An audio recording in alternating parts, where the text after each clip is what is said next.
Good morning, everybody. Dan from Dan all over the place. Um, Thoughts for the day as I'm rolling into doing my first full Ironman. Um, there's some thoughts about some stuff. Also comes from what I've dealt with in my career and some current things that Lisa's dealing with within her company right now, and that's patience. When did this country become like so obsessed with I want it now? I want it now, I want it now, I want it now. Was it that commercial that said it's my money and I want it now? It's just absolutely become this ridiculous mentality that a lot of us have. um, so I want to think about this for a minute. When you were conceived, it took roughly 9.5 months for you to be created. Is that a short amount of time? And the I want it now mindset, no, that's an eternity. But in the scope of your life, that's pretty quick. So why do people in general think that they've spent, I don't know, let's just say, for instance, myself. Let's pick on me for right now. I spent 8 years not working out, not being physical, avoiding it like it was a plague, drinking too much, smoking weed, just treating my body as though it were a garbage pit. And it took 8 years for me to go from being very healthy, triathlete, endurance athlete, whatever you want to call it, to be in an absolute nightmare. Could barely walk up a flight of stairs. Constantly hurt. I was very irritated all the time, angry, frustrated, and I would use alcohol to basically subdue those internal feelings that I was having. And I had been on a yo-yo before, and I would hurt myself, have a knee problem, whatever it was, and it would take me out for a half a season, or I would be in the middle of a season. Excuse me, my back itches. I'd be in the middle of a season and overtrain, hurt myself, and come up lame for a race. And then I'd be irritated, pissed off for like 6 weeks. I'd overeat. I don't know if I would overindulge in the alcohol thing back then, but I would definitely get discouraged and go the opposite direction. So, like I've said in some of my other videos, I've been doing this since I was 14 years old. My dad bought me a bike back in 87 after I had spent 1986 on his bike, and he wanted his bike back. So he bought me a very nice, in fact, I still have the frame set. It's in the closet behind me. I always pronounce it wrong, but it was a Garrett Italian lugged, screwed, and glued frame. And I basically had a $1,800 bike back in 1987 that I would ride around on and race. And I've been doing this since.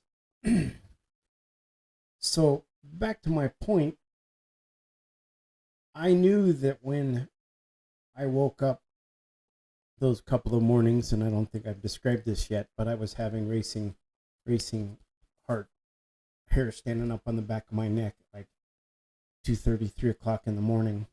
This was October like 16th or 6th or something like that of 2023, I believe. Yes, 2023. And anyway, I called my doctor, and he basically said that was my body telling me that I was getting ready to have a serious cardiac event. It happened to me twice. Freaked me the hell out. So I decided enough was enough. I'm sweating my ass off.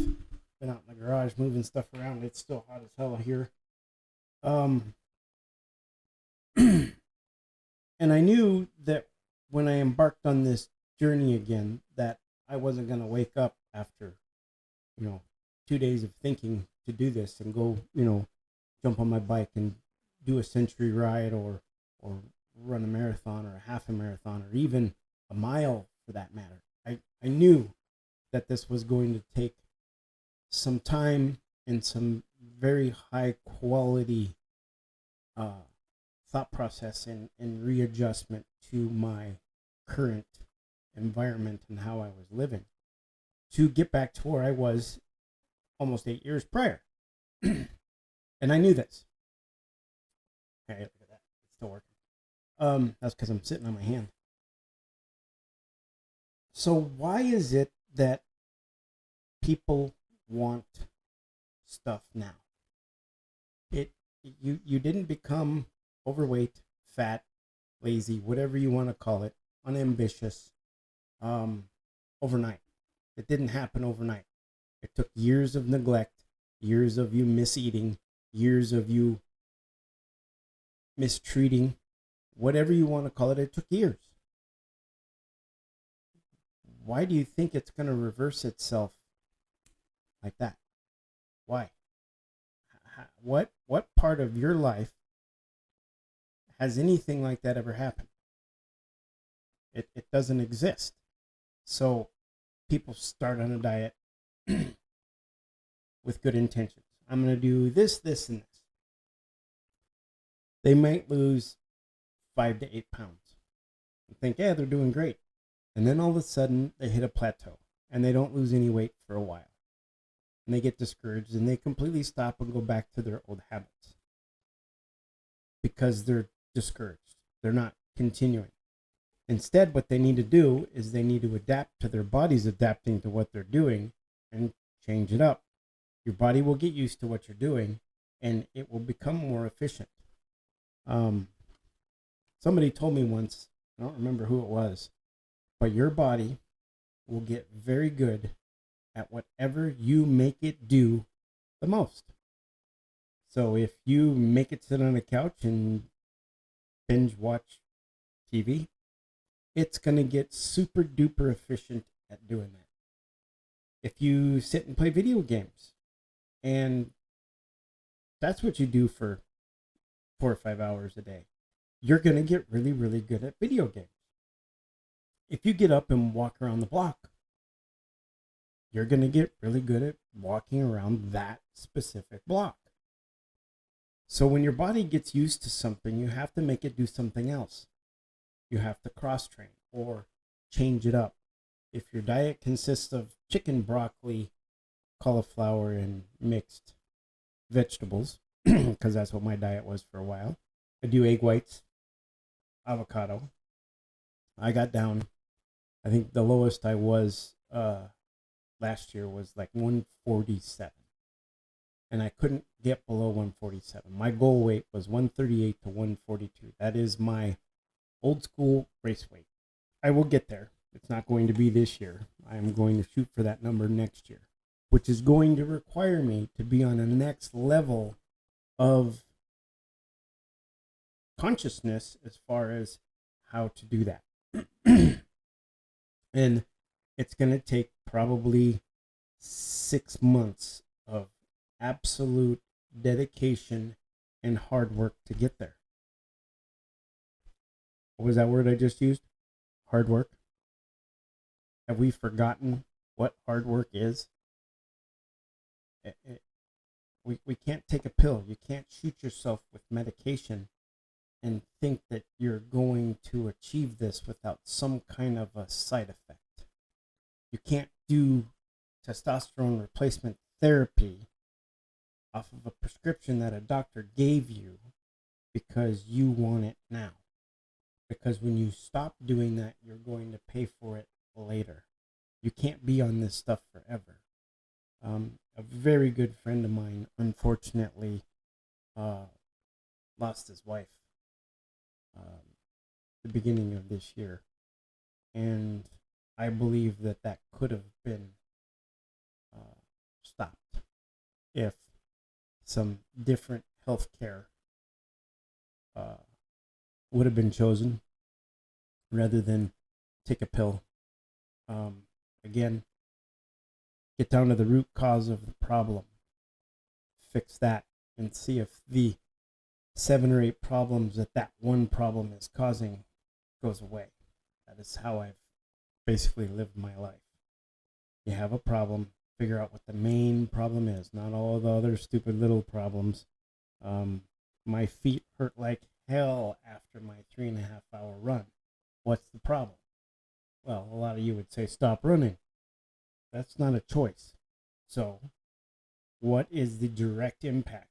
Well, my shoes. I believe that I have the wrong shoes. So I'm going back to a shoe store today to hopefully correct this one problem. And we're going to see if my foot pain goes away and my knee pain goes away. So back to what I was saying. You can't wake up tomorrow and go run a marathon. It's unrealistic. Just like in your business,